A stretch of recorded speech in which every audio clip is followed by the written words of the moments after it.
Through Adversity is sponsored by MVS Autos, keeping you on the road. MVS Autos offer a range of vehicle services including MOT, servicing, repairs, welding, diagnostics, aircon and much more. Based in Wormley, serving all of Bristol and surrounding areas. For 10% discount, quote TAP MVS when booking.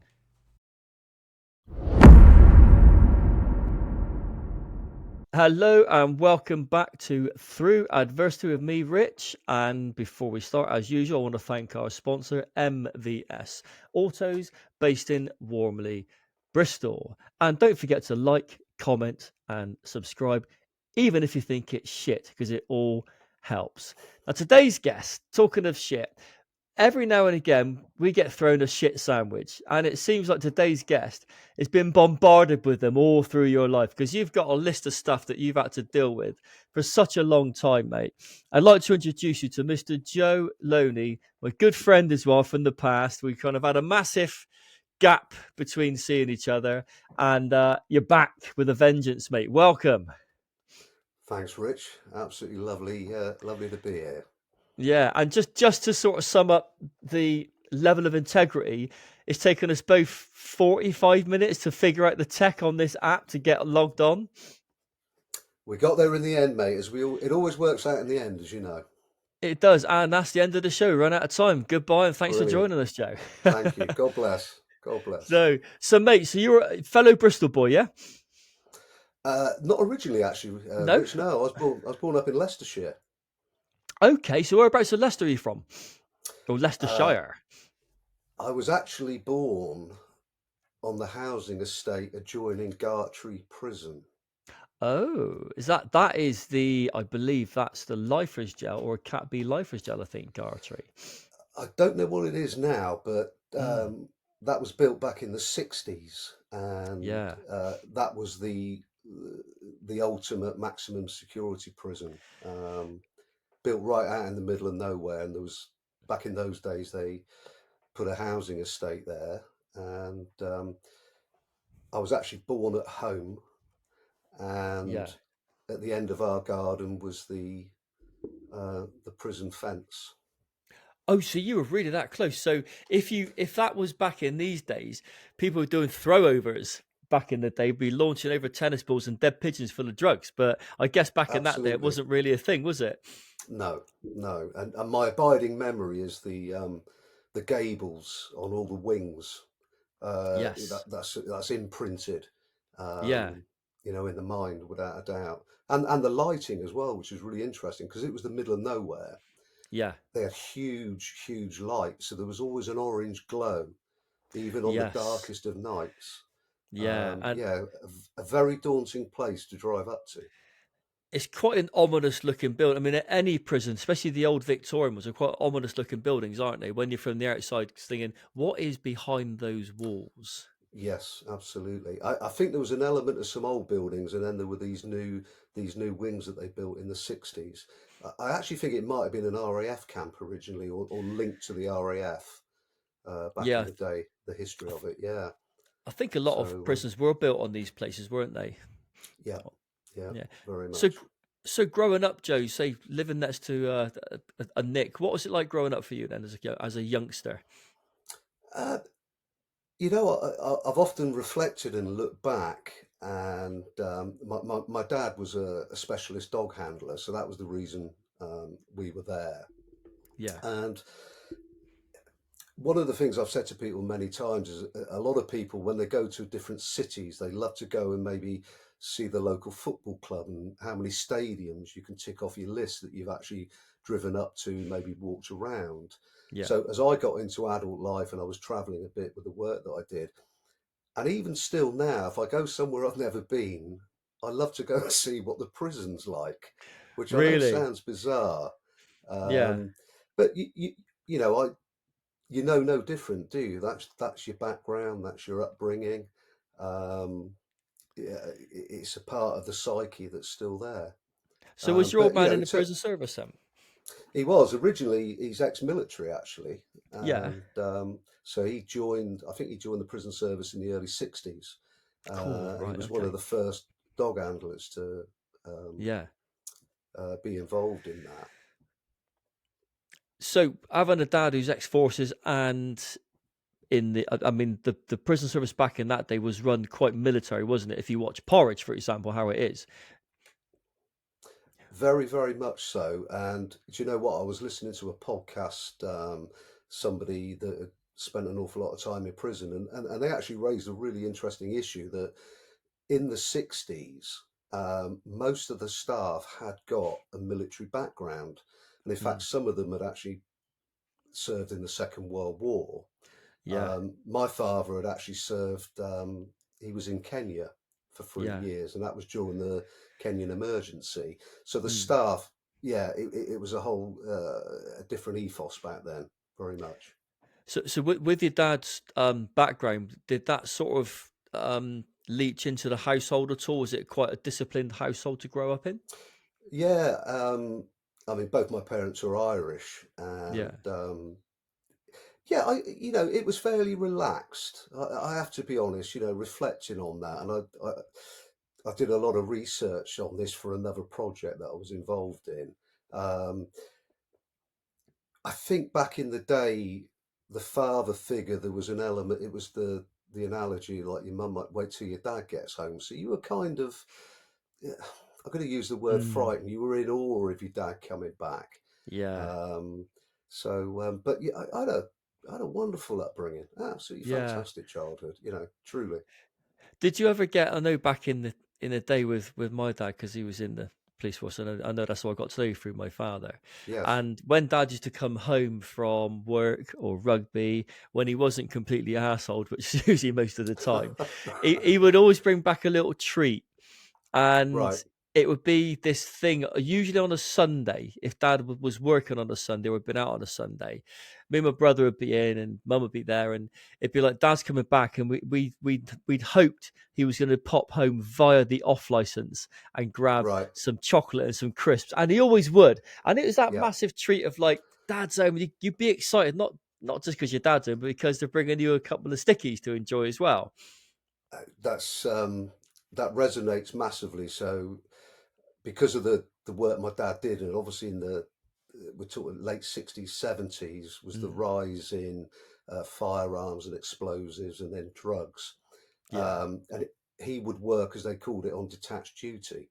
So he yeah, would then be called to go and work all around the country at different prisons. So he might yeah, be away for 2 or 3 weeks at a time. And actually, that was the greatest thing was getting those treats. You remember the tubes of round trees, yeah, sort of yeah, fruit pastels, that sort of thing. yeah, Yeah, that's a great memory. Every time I buy those fruit pastels, I think about my dad and those trips of him yeah. coming home.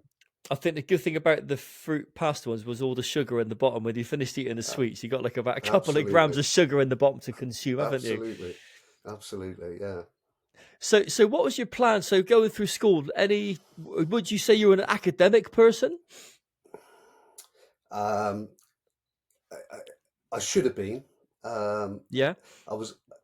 Yeah, I had a well, I love school, but I loved it for the social side of things as yeah, opposed to the learning side of it. Um, I didn't go to university. I actually stayed on in sixth form for. mm, I actually got asked to leave after about 3 months, and really, yeah, which I was quite happy to do. yeah, And I always considered maybe a career in the military, yeah, and the police force actually always yeah, that was a bit of an attraction. So I guess that's the link to, the your father figure and what yeah. they've done in the past. Um, but I actually ended up working for the Department of the Environment for about 10 months, And what was that and that like? that was in Bristol. Yeah, Oh, that was a real eye opener. That's where I really learned how to drink alcohol, to be fair. I'd never been into drinking at a lunch on yeah. lunchtime. And I don't, in Bristol there was Tollgate House. I don't know if you remember I that back remember at the Tollgate end of House. Yeah, the end of the M32. And I yeah, remember my first day there, there were six super speedy lifts. I worked on the 13th floor, yeah, which you had an amazing view over Bristol. yeah, Um, and I worked in the what they call the planning inspectorate, so that was dealing with planning appeals. yeah, And I was a casual clerical assistant. yeah, I think my wages were somewhere like 28 or £30 a week. That's not bad Um, for back then, mate, to be fair. What year was that? Late I reckon that was 84, 85. 84 probably. Yeah, Yeah. thinking Yeah. back, yeah. Um, I never got fully taken on, Rich. Yeah. Um, I was always put on probation every 3 months, where most Yeah. people would be given a full-time contract. Is that because you Um, kept enjoying your lunchtime breaks having a drink? Absolutely. And the pub's still there, the Phoenix. Do you remember the Phoenix? Yeah. Yeah. Yeah. Yeah, Yeah. so that was within walking distance. I Yeah. think, yeah, everybody worked on flexi time, and this idea of clocking in and clocking out. So you had the option of flexi Mm. time or just working your standard hours. So Yeah. here's an admission. Well, if you're working your standard hours, who's actually keeping an eye on you? So Yeah. 2.5, 3 hour lunch breaks were Yeah. easy. Um, Yeah. but yeah, I had a great time. I mean, at 17 years of age, and you're in Yeah. an open plan office with 60 people from all walks of life. Yeah. Um, some lovely ladies to work with as well. I learnt Always. so much Yeah. about So life in those 10 months. I bet. So was it that job is what brought you to Bristol then ultimately? No, no, No. Right. we arrived. We moved to. I grew up in Thornbury, so we Yeah. moved there in Okay. 1976, Yeah. and one of the reasons why we moved um, is well documented in a book. I can't remember if we spoke about this before, but I Yeah. collaborated with somebody and we wrote a book Yeah. about my mum and dad's journey through life. Yeah. Um, and in particular, an incident that happened back at Gartree in Yeah. 1972. Yeah. Um, and as a result of that, my father was they kind of wanted to get him out of the prison service, but because he Mm. was so good at what he did, Yeah. um, it took 4 years, and ultimately they transferred into Bristol. He didn't want to. It wasn't his choice, but ultimately Yeah. Yeah. that's what happened. So we moved in '76, Yeah. and yeah, I'm forever grateful for that. Because it brought me to this beautiful part of the world. Yeah. So what Nick did your dad go to? Was it HMP Bristol? Was it Ley Hill, Eastwood Park? They've got Yeah, three, haven't we? so Or he Pucklechurch? actually. Yeah, it was Horfield, Yeah. HMP Bristol. Oh. Um, Oh. but he arrived at Horfield in '74, but God, dear. we were still in Leicester, Yeah. or still in Market Harbour, actually, just outside Yeah. Gartree. So he worked here for 2 years Yeah. while there was a bit of a legal thing going on, and then ultimately we came down and joined him. Yeah, Yeah. So I'm thinking about your dad going into the sort of Horfield in 74, and was it say 74, 84 when it but I'm '74. Yeah. yeah, so I mean that's a long time ago on paper, isn't it? And Mm. I'm wondering what Horfield was like then. I mean it's an absolute shithole now. But I'm guessing it was probably a lot better and a lot cleaner back then because of the regime and how strict it was. Yes, I think it was. I think you'd probably still say it was a shithole even back then. It's a Yeah. Victorian building, isn't it? At the end of the Yeah. day, Yeah. um, yeah. I've never been into Hallfield, so I only know the stories of it. Yeah. And you know, my dad never really spoke very much at all about his Mm. job and his time in the military as well. Yeah. I think saw some pretty dark times and moments, Yeah. doing that job, definitely. Yeah, the thing with working in a prison and living in it as well is it's 99% boring. It's turning Mm, keys, unlocking doors, yeah. putting people away and such like. But it's that 1% when the bells go Mm, off and it's kicked off. It's that shot of yeah. adrenaline. Oh, here we go. You don't know Yeah. what you're going to get. And that's the trouble, and that's the bit that traumatizes you, isn't it? Because you run into Yeah. this scene and you don't know what you're going to be confronted with. It could be anything. It could be someone's taken their life. It could be someone's been stabbed or beaten up or had a heart attack. Is never good when the bell goes Mm, off. And a yeah. lot of that is carried, especially from people back in the 60s and 70s when they didn't really understand how mental health really worked, did they? Absolutely. Yeah. And I think, I mean, he did he worked at, I think he did his training at Pentonville. He worked at every prison back in the Yeah. 60s Yeah. throughout London, and then got this opportunity to go on the dog section. So, he was off the landing. So, Mm. whilst he was within the prison walls, Yeah. it was a slightly different job. So, Yeah. Yeah. So he was yeah, doing like the perimeter checks, I guess, was and such, like patrolling. absolutely. Yeah, Yeah. yeah. Oh, cool. And we used to trade, I was very lucky as a teenager. Um, the dog section, they actually used to train up at Pucklechurch, the old brickworks. I Yeah. don't know if Yeah. it's still in existence. So I've often reflected on this. I don't know whether I had a lot of time off sick, but I spent a lot of times Mm. going to Pucklechurch, Yeah. and I would be sent off into a building and I'd have a gun on me Yeah. or some explosives. Yeah. And I'd have to hide in the rafters, and then the dogs would come in and sort of And search find you it. out. Yeah, Yeah. But absolutely. a And real gun and real uh, explosives, uh, or yeah, absolutely. Yeah, so it could smell them, yeah, basically. Yeah.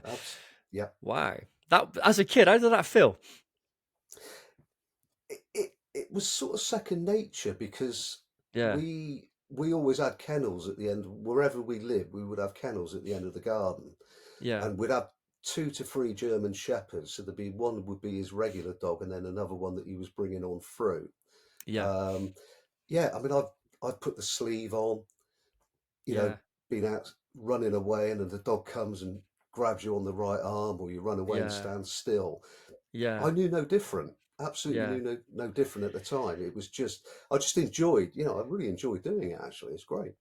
And that's something which sort of plays into later life, doesn't it? Because your understanding of danger and risk would have been elevated slightly, wouldn't it? Because you've normalized that behavior, haven't you? Totally. I mean, skipping forward, but yeah, Yeah. I didn't have any fear, and I think that I Mm. did. Being born and brought up around the prison, Yeah. um, that side of life. I mean, for some people, thankfully, they never have to touch it. Yeah. But for Yeah. me, it was just a part of life. So there was no fear really, none at Yeah. all. So growing up, you had your job in environmental um, The department, DOE. the department of, and how, so you didn't make it 8 months, 9 months later on, you got jogged on.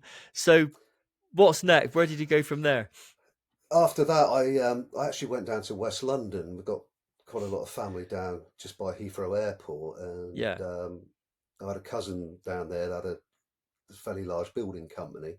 Yeah. So I went down there for sort of, I think I was down there for about a year Yeah. and was working all over London. Um, the work was always in pubs, renovating pubs for the brewers. Yeah. And again, that was the journey of life. It was a real eye opener, really sort of Yeah. thrown, at 18, Mm. it's quite a big thing, to suddenly be in the capital of the UK. Um, Was it good money as well? I remember I'd gone from £30 a week.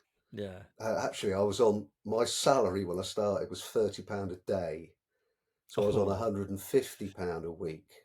yeah. And I remember thinking, you're gonna have to get an accountant to work out, all your money and all the rest of it. I mean, that never materialised because, No.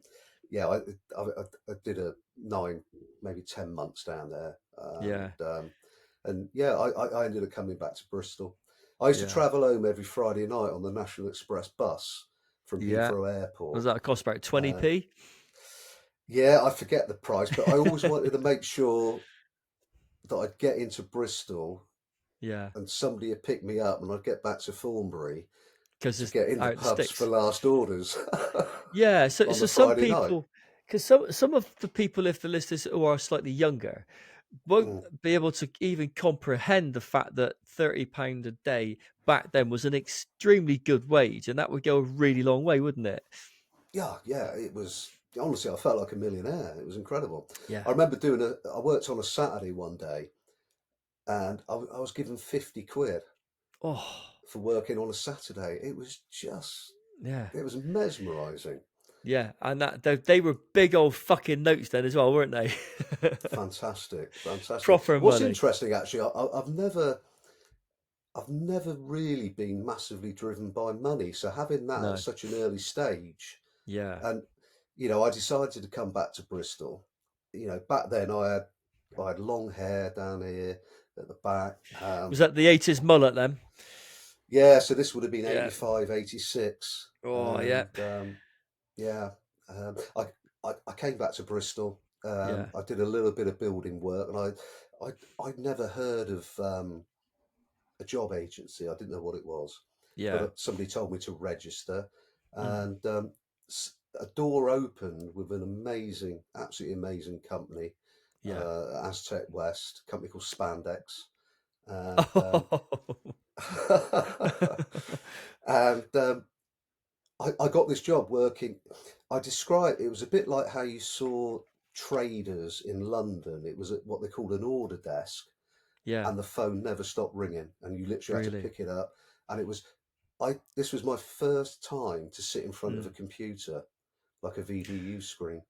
A proper one. Was it the old BBC computers? And that's when they were really just coming out, wasn't it? 84, Well, 85. do you know what? Spandex. So I was there, let's say, I think 85, 86. Yeah. It was like walking into, the way I would describe it was like walking into NASA. Really? Everything, it was state of the art. And I think if you looked at it now, it would still look state of the art, sort of 30 plus whatever years. They were Yeah. such a forward thinking company, Mm. and funny enough, we had our computer problems earlier trying to link up. Yeah. Um, I did a number of months working on this order desk, Mm. and then an opportunity arose to become a salesperson out on the Yeah. road. Yeah. I was 19, and I remember the guys said to me, said, "Look, we'll interview you for Yeah. the job, but you've got to get your hair cut." So Oh. I went to the barber, and it was the first time I'd had a sort of number one cut up the back, Yeah. and yeah, I got this. I was 19. I got this company car, and I was out selling directional signage, a Yeah. product called Slats, Yeah. and then I went on to sell. It was the first generation of computerized vinyl cutting machines, Okay. and that was. I had no idea how technologically advanced this was. I mean, Mm. they're prehistoric machines now, but Yeah. you would go to a sign maker or a screen printer, and where if they hadn't got one of these machines, they'd be Mm. painting all their signs by hand. And Yeah. So, suddenly you're cutting vinyl lettering. I mean, it really wasn't selling because the machine just sold itself. yeah. Um, yeah, it was phenomenal. So back in the mid 80s, there was the phenomenon called the yuppies, weren't there? And do you think a lot of this, Yeah, everyone had money? And was it linked with this sort of sudden emergence of the computer generation just starting, like you say, with these technologies now being sort of applied into these different things, and people are making some serious dough, aren't they? absolutely. I think the couple that owned Spandex, Mm, who I'm still in contact with, I think they were registered in the top 100 wealthiest people in the country it's not bad, is through it? this through this business, and Yeah, you know and absolutely beautiful people, really yeah, really amazing people, and but yeah, I mean at 19, company car, it was a Ford Escort estate yeah. with a static car phone, Oh, so was that the one right? in the center console? It was a Motorola Yeah, bolted onto the side of the console, and I remember the day I got the car yeah, was, I think it was a Friday, and it was the carnival in Thornbury the next day, which is quite a big event. yeah, So I picked my mates up. I didn't even know how to turn the bloody phone on, yeah, but we were driving round, and everybody's got the phone to their ear, and yeah, yeah, it was incredible times, and yeah, earned some really good money. You're selling capital equipment at the end of the day, so it yeah. was a great commission structure, God, I and bet. So were you dressed in chinos then as well? Would that's about that do you time, know? I wasn't it? think chinos were top of my list actually at the time. Yeah, and The I old remember having beige chinos. beige Cheetos. I think I had desert wellies, but obviously Yeah. selling the equipment, I had to go out and Yeah. buy a couple of suits. Yeah. Um, in fact, I drove past a hotel the other week on the M4 at Slough, and every Yeah. time I drive past it, that was my first time to go to like a seminar. We would do what we call road shows, selling the Yeah. equipment to Mm. invite. So it was early marketing really, Yeah. and invite all the local sign makers. And I'd never stayed in a hotel of I think maybe it was a Hilton hotel, something like that. And Yeah. and yeah, it was mind blowing, absolutely Yeah. mind blowing. Yeah, Well, I think when you first go in a hotel when you're reasonably young, you just think, "Oh my god!" It's like someone's just given you all your Christmas has come at once, haven't they? You're going to bounce on the bed. You're going to see absolutely, what's in the mini bar, steal everything you absolutely. can. Yeah, I think Brilliant. I've still got a few towels from there as well. Yeah. They're still going strong. So your life sort of you were doing all right then. You were really sort of moving in the right direction. So how did that sort of progress as you got older? Yeah, I whilst at Spandex for a couple of, I was there for a number of years, and so I bought my first house. I was 21. Yeah. Um, and for the younger people listening, so I bought a brand new house at Bradley Stoke. It was a Oh wow. one bed, one up, one down. I know you've got history with Yeah. Bradley Stoke. I Yeah. paid the asking price, brand new, £46,500. Was that over on the Woodlands Lane area, the first development, first part? Oak Tree, Oak Tree Crescent. Oh my god! Yeah, I used to live on that crescent. Yeah, yeah, I know it. Um, Yeah, Oak Tree. Yeah, was they it? even Yeah, they even doing the deal. They threw in free carpets and curtains. yeah, I think there was only three windows on the house, to be fair, and obviously the yeah, floor pan. But it was just fantastic. So yeah. yeah, bought my There was first this house. there was this mass migration at that time, about 86, 87, when Bradley Stoke was Yeah. first developed, the first part up by the first section, and Mm, people were just moving out and they're thinking, what is this place? Because mm, we lived in Henbury, and the only way you could get up there was basically up Cribbs Causeway. But this was before the yeah. Mall existed. So Bradley Stoke was this enigma, way past Patchway. For what is this place? How do we get there? Oh, you got to go Yeah. up through Southmead and round the back way and down the dual carriageway. And it seemed Mm, miles away, but it's not when you connect it from the other way. But yeah, Bradley Stoke, yeah. still, I believe the biggest development in Europe. I think it was a few I years ago think it anyway. is actually. Yeah. So when Yeah, I moved there, there was no supermarkets there. mm, There wasn't even the first pub that was built was at the end. When you turn into Oak Tree. yeah, I can't remember what they called it when they built it. And I remember when it opened, there was a week of sort of festivities and special yeah, offers yeah. in that pub, and then it spiraled, totally spiraled. Yeah, and then yeah, Stackies, Hilton, and everything else then Yes, developed. yeah, So yeah. life in Bradley Stoke. So work-wise, so what happened when you left Spandex then? What was that? Uh, Was s- that a conscious move? Did you move on yourself, or how did that sort of come together? uh, it was a total knee-jerk reaction on my Really? part. Yeah, Um, I, it was something I saw in my father, which was when when something isn't quite right and other people are having a bit of a moan and a groan. It's like, well, who's going to stand up and be counted?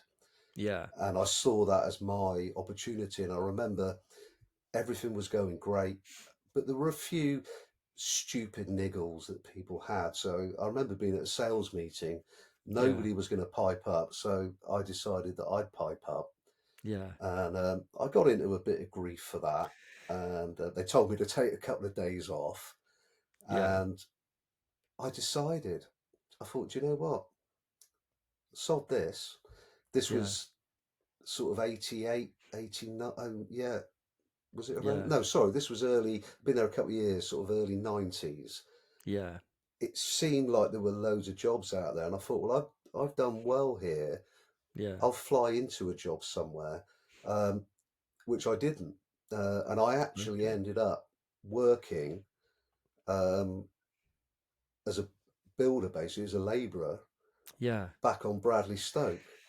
Oh, what Um, developing the rest of it as it's coming yeah, together. absolutely. But that sort of lasted maybe 6 months, Yeah, and I managed to get a sales job with a company based in Woolwich. Actually, they were head office was yeah, down in Woolwich in South East London, and I spent a couple of years with them. And then the typical sort of sales roles, you're always looking to. Number one of the list was I want to do a job that's going to give me a better company car. I want yeah, to earn more money, and that's yeah, what happened. But I'm very grateful and I feel privileged that I then worked for some big organisations. I ended up working for a couple of German companies, yeah, which meant European travel, which was a whole new. It was almost like I was just going out, just yeah. what's next, what's next, and Was it a so I lifestyle, spent. like a lifestyle then, as well as just not just a job? Was it more of a lifestyle for you? Yeah, very much so, very much so. Mm. Now you're staying. I'm going to Dusseldorf or Nuremberg, Yeah, yeah, Paris. We did an awful lot of exhibitions to promote whatever it was that we were involved in. So yeah, I'd be a week or 2 weeks in some European city, yeah, and companies then weren't run by accountants. They were the MD of a company was a guy that had risen up through the ranks as a sales guy. yeah, Um, so expenses. yeah, Um, I've always I look back on that period of my life, and I remember when the film The Wolf of Wall Street came out. yeah. Now, I'm not. We were nowhere near as extreme as The Wolf of Wall Street, That'll take but some doing.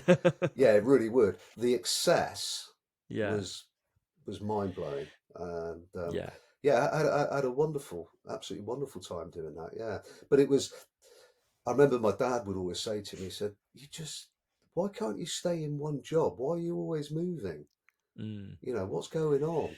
Whereas he'd done literally military and the prison service. That was it all his life. So again, Yeah, the generational yeah, differences. yeah. Um, I think I suffered the same thing. Although you're slightly older than myself, I had the same thing with mm, dad. My dad was very settled, very yes, sensible yeah. because of the upbringing Uh, uh, he'd had. it used to be a job for life, didn't it? Back in the day, you want to get in Yeah, somewhere, yeah, and that would be it. That you'd have your pension, and yeah, most people would stay as long as they could. yeah, yeah. So when does things start to go off piece then slightly? Because it seems so far you've done all right. It's been okay. So when did you start getting these sort of rough hands being dealt to you? Well, do you know what? Actually, on reflection, probably the first thing that went wrong was the negative equity trap of the Mm. housing market, um, which it certainly never happened again. So Yeah, that house that I bought for 46 and a half grand, yeah. to upscale to the next house, I lost £20,000, That's a lot of money then which as is well, isn't nearly it? 50%. That's nearly Yeah, 50% of the value of the house. yeah, Um, so that was, but you just think, well, just got to move on, yeah, which is what I did. I met a lady, and so in this period we got married. yeah. Um, had my son, um, and I think one of the first difficult things that come along, my son got diagnosed with meningitis. Um, I remember, yeah, yes. actually, it's meningococcal septicemia, Yeah. which is the obviously the meningitis and also the blood poisoning as well. Wow. And you know, I think I'd been in London and my wife had rung me and said, "My son, Yeah. he's not very well. He's really not well." So by the time I Yeah. got home, Mm. we called the local GP. Yeah. In those days, they were round actually fairly quickly. Yeah. And I remember him saying to me, he said, "Are you okay to drive?" As opposed to ringing an ambulance because time is of the essence. Yeah. And literally arrived at Southmead Yeah. with my son in. He was 3 years of age, and you could see Yeah. this rash appearing Mm. on him. But yeah, thankfully it was maybe minutes that probably saved his life. They got an IV Wow. into him, Yeah. and he was in hospital for 7 days. Yeah. But again, you don't. That's just I mean, that's just what life throws at you. It's unfortunate, and obviously, thank God he survived it. And then you just move forward. Yeah. So, And did you know at the time when you were heading back, did you know what was wrong with him at the time, and how was no, your sort of no, what was your train of thought on that journey? It must have been horrible.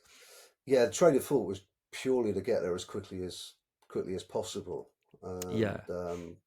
yeah, and then the diagnosis. Didn't really fully understand what meningitis was, but thankfully, within 7 days, he was out of hospital.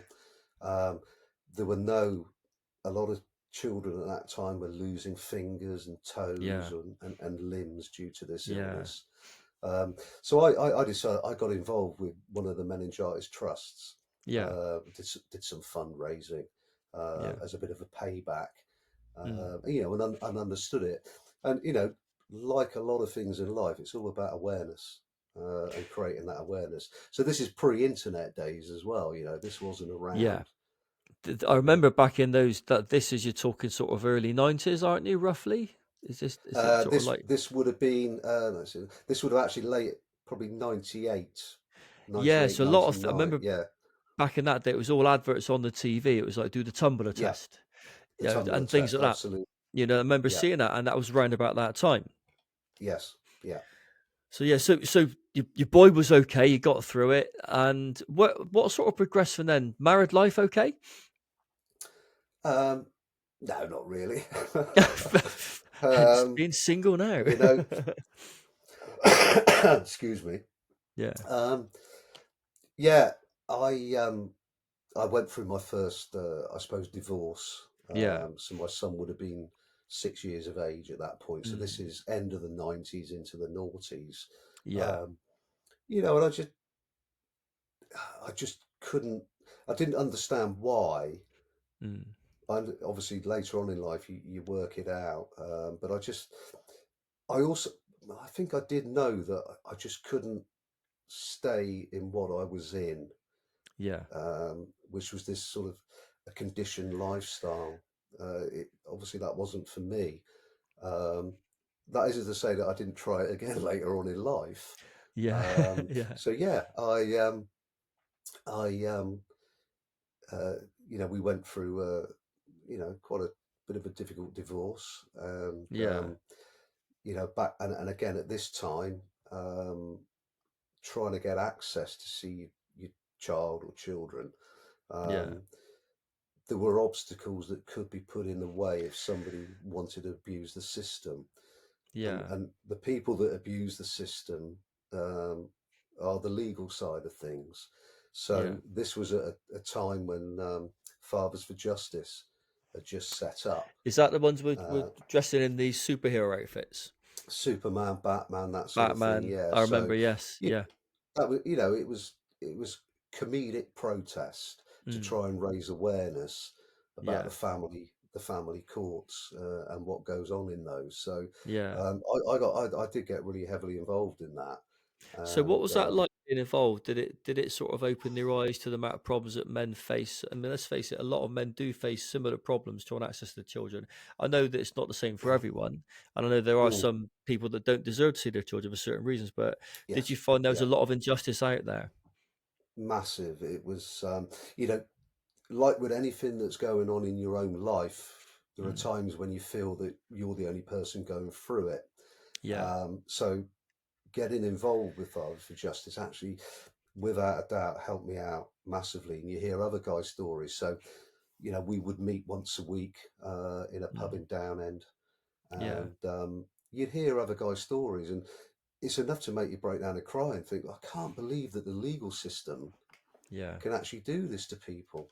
yeah, And, but equally perversely, it was, we broke the law to raise awareness. yeah, And hand on heart, I have to be honest, I actually enjoyed that side of things. yeah. Um, we raided we raided solicitors' offices dressed in white Brilliant, suits. brilliant. It was called the decontamination unit. Yeah, Um, and through that you got to saw firsthand again how the law is so perverse. Yeah. and people getting locked up for doing a demonstration. We got a lot of abuse from people when we did marches as well.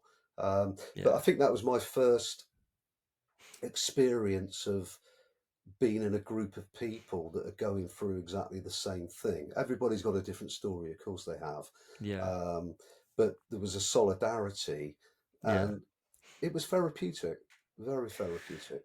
I was going to say, because there'd be a lot of peer support there, a lot of people on the same wavelength, dealing with the same problems, and finding a way to collectively find solutions, I suppose. Yeah, absolutely, absolutely. I mean, ultimately, it was about wanting to try and change the law, about uh, presumption of contact, Mm. and I'm still in contact with one or two of the guys, and I've had no involvement since, the early noughties. Yeah. I don't know. I don't think. I think we raised awareness, and there were some changes that are made. But as we sit here in 2025, people are still Yeah. going through the same, and it works both ways, male or female. The Yeah. um, yeah, the law works against people. Yeah. And too many people are willing to use their child as a pawn, which is totally wrong. Absolutely, absolutely. I've seen Um, it you before. know, and the legal profession know how to make money out of this as well. So if they Yeah. can protract any case, they Mm. knew exactly how long they could make that go on for. You know, Yeah. for me, eventually, fairly quickly it worked out, Yeah. and all was good. And I had amazing contact with my son. I saw him every week, every weekend, Yeah.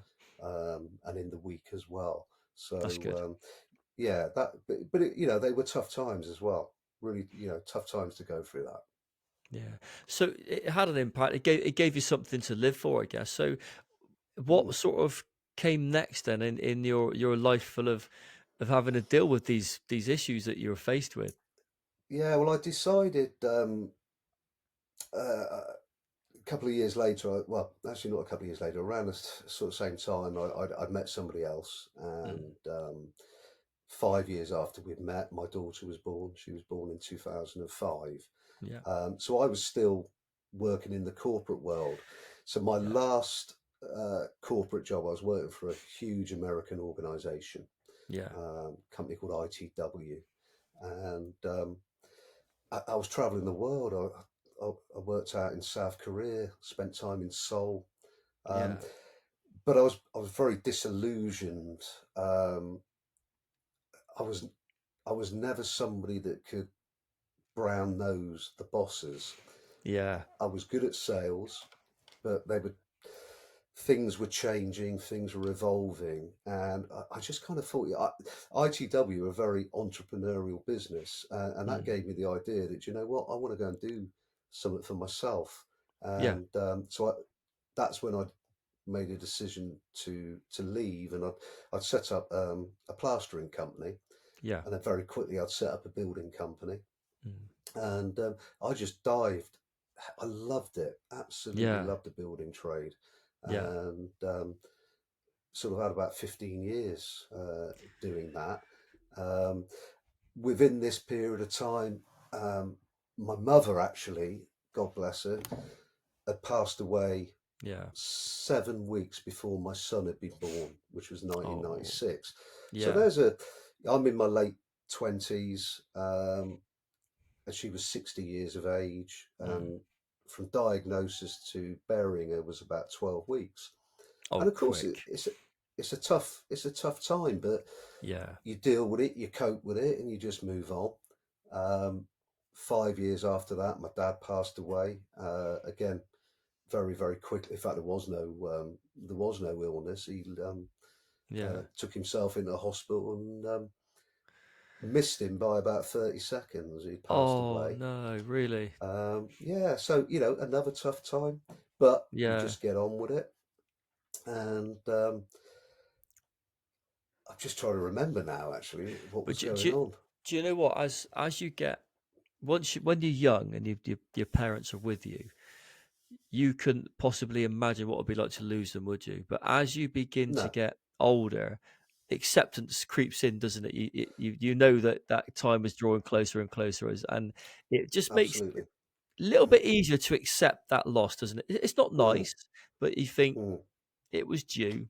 They've had a good yeah, life, yeah. but yeah, Well, it is. I mean, it's an age thing as well. Maybe to mm, pass away at 60. Um, yeah, you know, I'm 3 years off 60 as I yeah, sit here now. mm, Um, so, but you, you, everybody grieves differently, and yeah, yeah, of course you're upset, but life goes on, mm, and and it carried on, and so I had this, yeah, I had the building company going, and yeah, my relationship with my daughter's mum yeah, came to an end, so had a bit of time on my own. yeah. Um, I I actually got remarried in 2013. Okay, Um, got divorced in 2014. that was a quick one. So Yeah. So that's rapid. yeah, and now or years ago, but I'm speaking now, right in this moment. Mm, It's we're looking for things outside of us that we think are going to bring us happiness, yeah, um, and joy, and not understanding actually the real truth in life. So mm, we go chasing the same thing.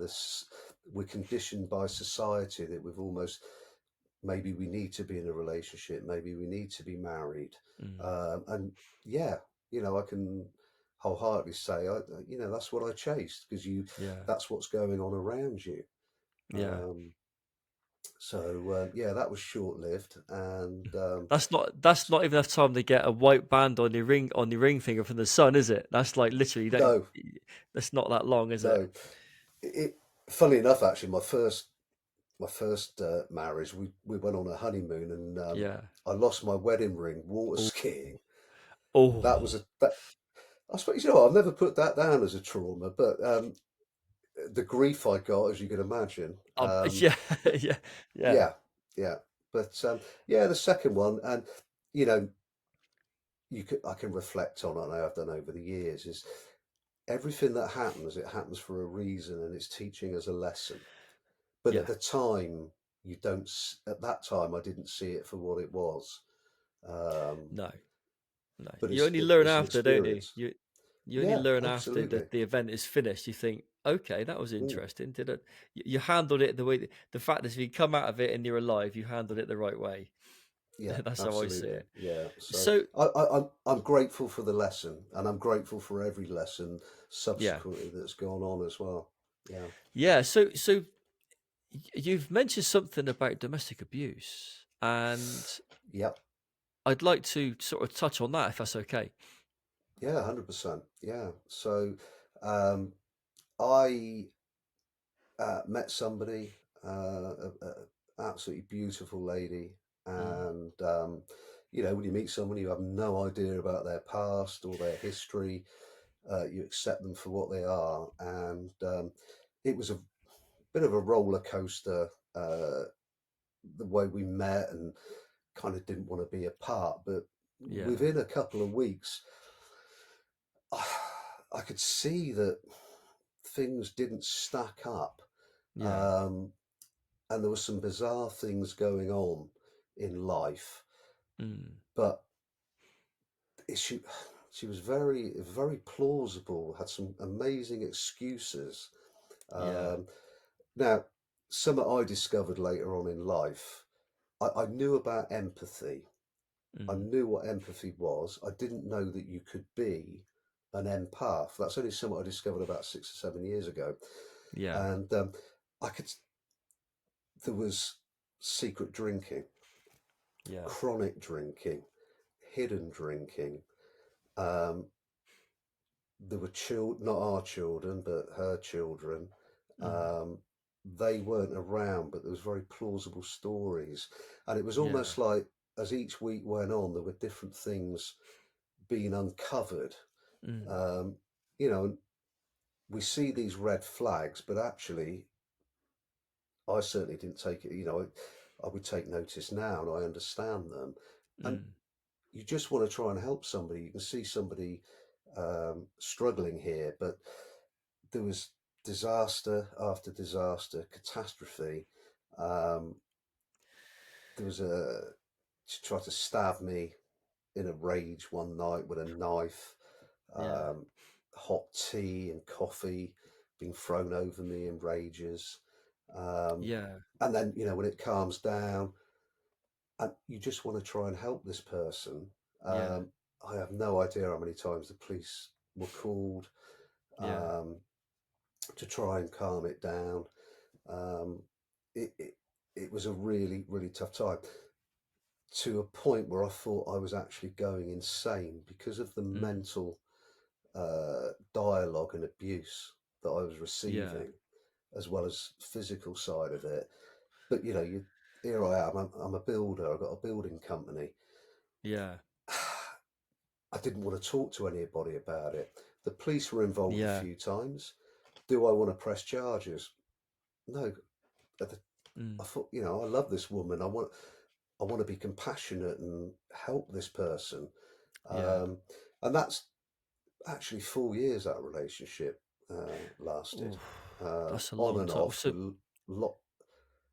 Yeah, it kind of ramped up, Rich. It just, yeah. each major event just got bigger and bigger and bigger. Yeah. Yeah. Um, and there were some crazy things that happened. Absolutely Was it crazy. in the Um, form of narcissistic abuse as well, than physical? Was it gaslighting? Was it all the usual stuff you'd expect? yeah, it's interesting you bring up the word narcissist. Truly, I don't think I don't think I knew what a narcissist was at the time. Mm. However, the person we're talking about here would describe her previous relationship, that person had been a narcissist, which is a Right. Yeah. classic role reversal. Yeah. Um, so this became, I started to understand it a bit more. Mm. I didn't label, I don't label anybody, but No. wrong term to use, but I just saw this person as somebody who deeply needed help. Yeah. And I And they tried to do, don't provide they? that help. Yeah, but to my detriment. And, you know, so I took her on holiday. She got kicked off a flight before we were returning home from a flight. Oh We're on God. a flight, sorry, returning from the Canary Islands. Yeah. Literally 3 minutes before they took her off the flight. We Yeah. weren't sat together. There was a lead up to that, Yeah. and it's just some crazy, crazy actions. Um, Shit. and ultimately, when I it's not finding the courage to do it. I think it was almost like, you know what, I can't. If I try to help anymore, Mm. I'm going to end up in some serious. I could end up dead ultimately. Um, Yeah. and then the ultimate, 2 months after I left the property that we were living in, Yeah. um, I got a phone call. I was driving back from a job in Bristol, and it was um, he was from the courts. He's not a bailiff. I'm trying to think of what the right terminology would be. I can't remember the terminology. But Yeah. he rang me out. He said, I'm trying to deliver some paperwork to you. Yeah. So I said, all right. And then, court. And you think, God, have I been done for speeding or something like Yeah. this? I was in Bristol. I lived in Bath at the time. He said, well, I'm in Bath. I said, well, Yeah. do me a favour, open up the letter. Yeah. He said, well, if you authorise me to do that. And he read the first couple of sentences. Yeah. And I just said, I'll meet you. I'll be there in 45 minutes. And Yeah. God bless this guy. When I arrived there, he said, nobody has ever driven to come and Yeah. pick up court papers. Yeah. I was flabbergasted. And Yeah. the narcissist had taken the 4 years and all these disasters and catastrophes Yeah. and turned them completely round. So So I'm the everything was your guy, fault. everything was me. Oh, what? Um, Even down to her drinking was Yeah. blamed on me. But over the years, I'd found out that she'd been in rehab Mm. years before she'd ever met me. But Yeah. everything was documented. And yeah, so here I am now, Yeah.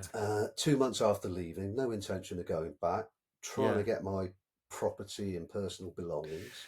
Yeah. And I'm served with a non-molestation order. Oh, so you got a non-mod. So she's trying to keep you away from her, although you don't want to go near her anyway. She's just trying to Yeah, give herself some sort of credit. yeah, Oh trying my to, God. I guess, trying to ruin Yeah. that moment in time for me. Yeah. And yeah, so I had an exclusion. I couldn't go near the house. Yeah. Um, my doctor's surgery actually, I remember that it was behind where we lived. Yeah. And anyway, so yeah, I got this non-molestation order, and there was there was no, I'd never been questioned about anything. Mm. I've never been questioned. I've never been charged with anything. Yeah. But a date was set for a court case, which I went to, Yeah. because the first thing I want to do is actually clear my name. Although this is Yeah. now done, this is done in the family court, Yeah. It's family um, court now, isn't it? the, Yeah. the secret family court. Yeah. Um, so I went along to the court case, and it was breathtaking. You know, there was a screen up so that you couldn't see the other person. Oh, yeah. Um, and actually, the judge, she was a female judge. She was fantastic. And Yeah. I remember she told me, she said, "Look, you're not accused, although that this person's accusing you, and this is what this document's about. Yeah. You're not charged with anything. You're not here to defend yourself." Mm. But I suppose my pride, I wanted to do that, Yeah. and I can't quite remember how we ended up then getting into. We ended up in the magic. Actually, not, was it the Crown Court or the Magistrates Court? Probably the Madge, I But think. it was a proper court Yeah. scenario with the judge Mm. sat up there, and that massively helped me Mm. because I genuinely think they saw that this was a pure fabrication of what had Yeah. been said, and that opened doors for me Mm. to get a process in place to get my material possessions and personal Mm. possessions back from the property. Yeah. And we had 2 or 3 times in court to get this organised, Yeah. and a date was set. So I was allowed access. I was allowed Yeah. to take somebody with me to help me, Yeah. and the court order said that the other person would not be at the property. Yeah. So I remember it was a beautiful sunny day. I turned up with a mate of mine. I had one of my vans, and he had a van. Yeah. Mate, some of my possessions were out on the driveway and had been there, Oh, for a I long don't know, for time. 10 minutes, an hour, half a day, who knows. Yeah. Um, I'm just going to move. And I'd actually used Jacob Rees-Mogg, my local MP. He'd been Yeah. massively helpful Yeah. to help me through this process. Mm. I'd asked for a police presence, but they said we don't Mm. need one. Yeah. I had 2 hours. Within 10 minutes, Yeah. a CID car turned up with 2 police officers in it. No And way. but that was great. Me and my friend are carrying boxes. I was allowed into the garage that we had, Yeah. carrying boxes, loading the vans up. And I said, "Oh, thanks for turning up while you're here." He said, "Just to make sure that it all goes smoothly." I said, "Oh, fantastic." Yeah. 5 minutes later, my ex-partner turned back up with some other people. Oh, really? Now, number one, the court order said she shouldn't be there. Yeah. I was up in the loft in the garage. Next thing, the police officers come in, and he's shouting at me Yeah. to get down. I've got to Yeah. leave. So I'm thinking, this is my one opportunity, and I've got a Yeah. court order for this. Yeah. And I was literally handing boxes down to this police officer, Yeah. and he's swearing up at me, "Get down, get down." Anyway, I ultimately I had 20 minutes. In Yeah. the end, she attacked the police officer in a rage. Brilliant. She claimed that my friend was on cocaine, so he got swabbed. while Oh, we were at the house. yeah, I got told to sit in the back of the CID car while they're trying to work yeah, things out. I gave them the court order, and they just yeah, literally said, listen, you're going to have to call it a day. You're going to have to go yeah, now. yeah. Thankfully, I got what I wanted. I didn't get anywhere near what I needed. Oh, And fucking hell. unbelievable. I had to leave because that non-molestation order, Yeah. if I'd have been arrested, and I hadn't, although I hadn't done anything, if I'd have been Mm, arrested on that property, yeah. I'm going straight to prison. Yeah. You'd have been in the nick. Yeah, yeah. So, Joe, what I'm going to do, I'm going to end it on that one there because I think life gets a little bit darker for part two, which is going to be coming up next time round. So, Okay, mate. okay, so we'll sit tight. And thanks, everyone, for joining us on Through Adversity. Thanks to our sponsor, MVS Autos, based in Warmley, Bristol. And don't forget to like, comment, and subscribe.